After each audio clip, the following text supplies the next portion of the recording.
Hey Christmas lovers, it's Carlos here.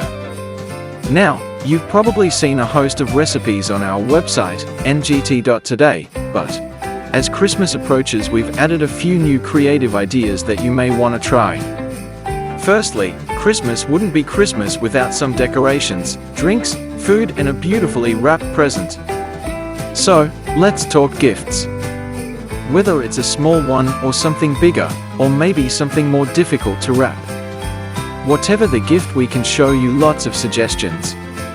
There are also some really interesting decorative ideas that you may like for decorating the table, and maybe the dining room, where guests are entertained. As mentioned earlier, we also have food suggestions on our website, from breakfast to lunch and dinner and dessert. From myself and my wife, we wish you a very Merry Christmas, and please, stay safe if traveling far from home.